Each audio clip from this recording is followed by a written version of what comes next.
사람들은 살면서 인생의 허물을 생각해 볼 때가 있습니다. 반복된 일상에 지쳐 있거나 삶의 의미를 찾지 못할 때 그렇고, 죽음이 무게 있게 다가올 때 그렇습니다. 성경을 보면 인생의 허물을 깊이 생각하고 아주 절절하게 느껴본 사람이 나옵니다. 바로 솔로몬입니다. 그는 그 누구보다도 인생의 허물을 깊이 느끼고 괴로워했습니다. 그리고 인생의 허물에 대해 깊이 성찰하고 기도했습니다. 그러면서 인간이 어떻게 허물을 느끼는지, 그리고 그 허물은 왜 생기게 되는 것인지, 나아가서 어떻게 그 허물을 극복할 수 있는지를 깨닫게 됐습니다. 바로 그 깨달음을 글로 남겨서 후배들에게 소중한 영적 유산으로 남겨놓은 것이 오늘 우리가 읽은 전도서입니다. 자, 본문 2절을 보면 전도자가 이렇게 탄식하고 있습니다. 헛되고 헛되며 헛되고 헛되니 모든 것이 헛되도다. 한마디로 허물을 느끼며 한 탄식입니다. 전도서의 가장 유명한 말이죠. 인생의 허물을 이처럼 절절하게 이야기할 수 있을까 싶을 정도로 정말 우리가 너무도 잘 알고 암송하는 말씀입니다. 자, 여기서 헛되다라는 말은 히브리어 원어로 헤벨이라는 말을 번역한 것입니다. 이 헤벨이라는 말은 원래는 증기 또는 호흡이라는 뜻을 가지고 있습니다.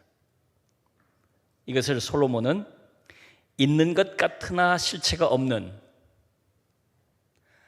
아무런 결과를 낳지 못하는 그런 뜻으로 지금 사용하고 있습니다. 자, 그리고 이 헛되고 헛되니, 헛되고 헛되며 이렇게 반복하고 있죠. 이건 히브리어 어법의 아주 독특한 특징인데요.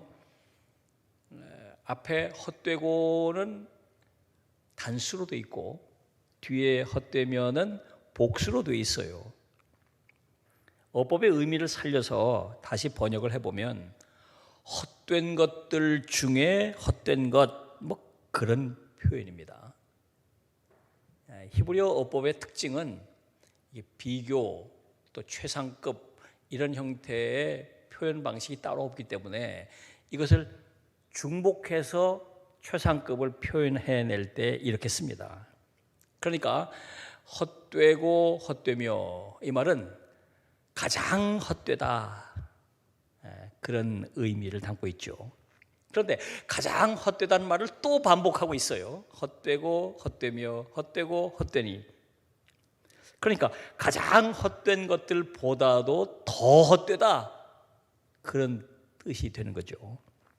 다시 말하면 전도자는 인간이 더 이상 말로 표현할 수 없을 정도로 헛되다, 그런 얘기인 것입니다. 더 중요한 것은 모든 것이 헛되다고 말하고 있어요. 여기서 모든 것이란 사람이 하는 모든 일을 말합니다. 어떤 의도를 가지고 해온 일, 그래서 얻게 된 그 모든 것들, 그리고 그런 과정에서 그렇게 해서 얻게 된 모든 평판, 이런 모든 것이 다 헛되다는 것입니다. 자, 솔로몬이 이렇게 지독한 허물을 느꼈다면 그 다음은 어떻게 됐을까요? 솔로몬은 그 허무감의 실체를 깨닫게 됐습니다. 왜 그토록 지독한 허물을 느끼게 됐는지, 그 허무함이란 도대체 어디서 왔는지, 그 질문에 대한 답을 솔로몬은 찾았던 것입니다. 바로 그 답이 오늘 본문에 나오죠. 본문에 나오는 단어 하나에 함축되어 있습니다. 바로 해 아래. 해 아래. 3절을 보면 해 아래에서라는 말이 나옵니다. 9절에서도 해 아래는 이란 말이 나오죠. 그뿐 아닙니다. 이 짧은 책 전도서 전체에 해 아래라고 하는 말이 무려 29번 반복해서 나옵니다. 그러니까 이 해 아래라고 하는 말은 전도서에서 가장 중요한 단어고 전도서의 의미를 파악하는 열쇠와 같은 아주 소중한 단어입니다. 솔로몬은 자기가 그렇게 지독한 허무감을 느끼게 된 것은 해 아래에 있었기 때문이라고 깨닫게 된 것이죠. 3절을 보면 해 아래에서 수고하는 모든 수고가 사람에게 무엇이 유익한가 묻고 있죠. 그렇게 모든 것이 헛된 이유가 해 아래에서 행했기 때문이라는 것입니다. 14절을 보면 더 분명하게 이렇게 말하고 있죠. 내가 해 아래에서 행하는 모든 일을 보았노라. 보라, 모두 다 헛되어 바람을 잡으려는 것이로다. 그렇습니다. 솔로몬이 깨달은 것은 그 지독한 허무가 바로 해 아래에서 왔다는 것입니다. 바로 자리에 문제가 있었던 것이죠. 삶의 자리, 일하는 자리, 사랑하는 자리, 즐기고 누리는 자리, 그 자리가 문제였던 것이에요. 자, 그러면 해 아래 도대체 어디를 말하는 것일까요? 해 아래란 말은 글자 그대로 태양 아래, 즉 땅을 말하는 것이고 사람들이 살아가는 이 세상을 말하는 것입니다. 성경을 보면 이스라엘 백성들은 하나님은 하늘에 계시고 사람은 해 아래, 태양 아래에서 살아간다, 그렇게 말하고 있습니다. 그러니까 하나님과 동떨어진, 하나님과 무관한, 하나님은 하늘에 계시고 사람들은 하나님과 무관한 이 세상에서 살아간다고 보았던 것이죠. 그런데 이 말은 단지 공간적인 분리만을 뜻하는 게 아닙니다. 하나님의 백성들 가운데 이 세상에서 살고 있지만 하나님과 관계를 맺고 하나님과 교제하며 하나님의 뜻대로 살아가는 사람들이 있는데 그들은 해 아래에서 살아간다고 말하지 않습니다. 그렇기 때문에 이 해 아래란 말은 결국은 하나님과 분리된 삶의 공간, 삶의 자리를 말하는 것이에요. 그래서 이 말은 다분히 신학적인 용어가 되는 것입니다. 사실 허물을 느끼고 있는 사람들은 그 허물을 떨쳐버리려고 갖은 노력을 다해 봅니다. 그러나 허물은 마치 늪과 같아서 한번 빠져들면 스스로 벗어나기 힘듭니다. 빠져나오려고 몸부림칠수록 더 깊이 빠져 들어갑니다. 다행히 솔로몬은 그 지독한 허물을 극복할 길을 찾았죠. 그 길은 아주 간단하고도 아주 분명했습니다. 바로 자리를 옮기는 거예요. 해 아래에서 살던 그 삶의 자리를 옮기는 것입니다. 하나님께 돌아와서 하나님과 관계를 맺는 것이죠. 모든 일 안에 하나님과 관계 안에서 이루어지는 의미를 찾아내는 것입니다. 사도 바울은 신약에서 이것을 그리스도 안에 거하는 것이라고 규정했어요. 그리스도 안에 거한다. 자, 그리스도 안에 우리가 거하게 될 때 어떻게 그러면 허물을 극복할 수 있을까요? 요한복음 15장 4절을 보면 예수님께서 이렇게 말씀하셨습니다. 내 안에 거하라, 나도 너희 안에 거하리라. 가지가 포도나무에 붙어있지 아니하면 스스로 열매를 맺을 수 없음 같이 너희도 내 안에 있지 아니하면 그러하리라. 예수님께서 포도나무 비유를 통해서 그리스도인의 삶에 대해 말씀해 주신 것이죠. 가지가 포도나무에 붙어 있으면 열매를 맺는데 가지가 포도나무에 붙어 있지 아니하면 열매를 맺지 못한다는 것입니다. 아주 간단하죠. 아주 분명합니다. 사람이 헤벨, 곧 허물을 느끼는 이유는 이 말 자체에서 보듯이 있는 것 같지만 실상이 없기 때문이에요. 평생 땀 흘려 노력해서 무엇인가 나름대로 이룬 것이 있을 것이라고 생각하고 돌아보니까 아무것도 없다고 할 때 헤벨, 허물을 느끼게 되는 것이죠. 대단한 무엇이 있을 거라고 자부해 왔는데 살펴보니까 별것 아니라고 생각이 들 때 헤벨 곧 허물을 느끼게 되는 것입니다. 예수님께서 말씀하셨어요. 그리스도와 무관한 관계가 끊어진, 의미 단절이 일어나고 그리스도와 분리된 채 살아가면서 행하는 그 모든 것 안에 마지막에 가보면 열매가 없다는 거예요. 그러나 그리스도와 연결된 가운데서 행하는 모든 일들 그 안에 가보면 마지막에 가보면 열매가 있더라는 것입니다. 왜 그럴까요? 나무가 열매를 맺게 해주는 것입니다. 주께서 열매를 맺게 해주시는 거예요. 우리가 열매를 맺는 게 아니라 주께서 열매를 맺게 해주신다는 것입니다. 영국의 선교사 토마스 목사님은 1866년 이 제너럴 셔먼호를 타고 대동강을 따라 올라가면서 이 조선의 복음을 전하려다가 평양감사 박 교수에게 체포돼서 강변에 붙잡혀서 참수형을 당했습니다. 자, 멀리 영국에서 왔어요. 중국에 있다가 이제 조선의 복음을 전하겠다고 최초로 개신교 선교사가 돼서 미국배 제너럴 셔먼호를 타고 대동강을 따라 평양에 도착을 했는데 내리자마자 붙잡혀가지고 그 자리에서 순교를 당했어요. 여러분, 인간적으로 보면 얼마나 허망합니까? 얼마나 허망해요.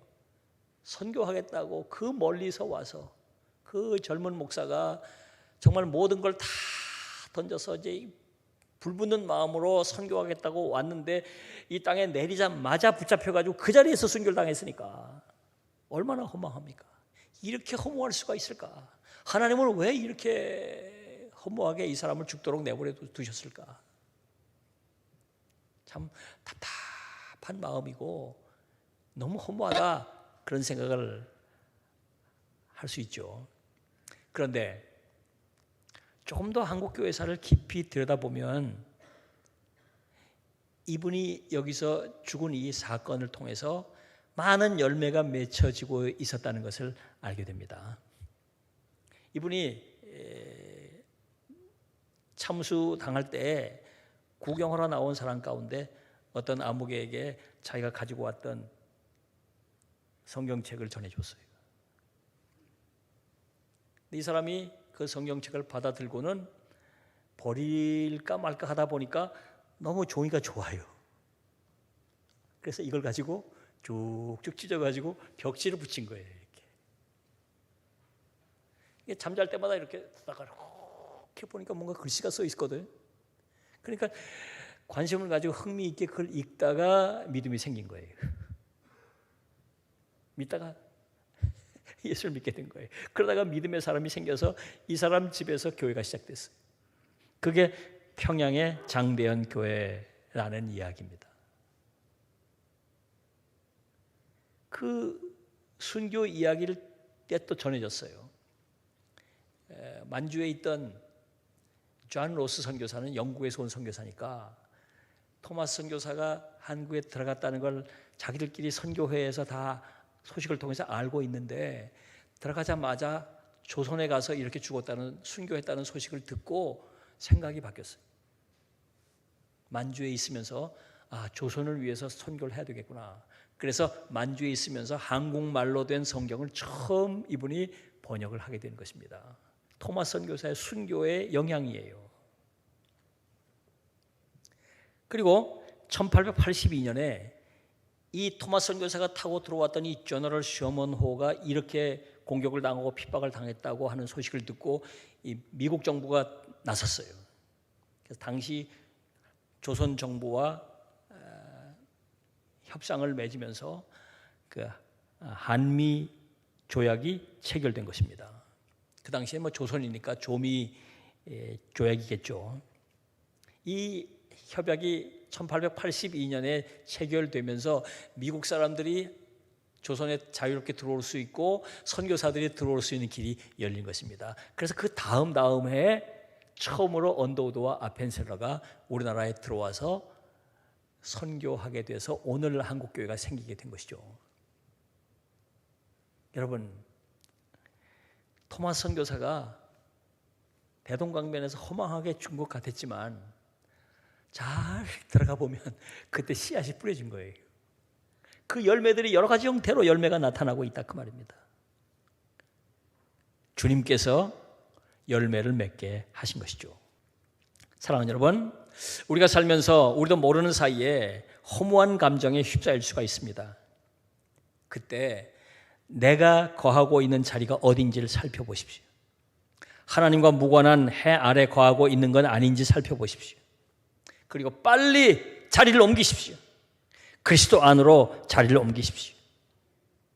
만일 그리스도 안에 거하고 있는데도 허무하다는 생각이 든다면 열매는 내가 맺는 것이 아니고 주님께서 맺게 해주신다는 생각을 하셔야 합니다. 주님께서 맺게 해주신다는 사실을 기억하십시오. 그래서 내게 맡겨주신 일, 그 하나하나를 정성을 다해서 최선을 다해서 생명을 걸고 감당하다 보면 우리는 풍성한 열매를 맺게 되는 것입니다. 사랑하는 여러분, 여러분 모두가 더 의미 있고 풍성하게 열매 맺는 삶을 살아가시기를 주님의 이름으로 부탁합니다. 기도하겠습니다.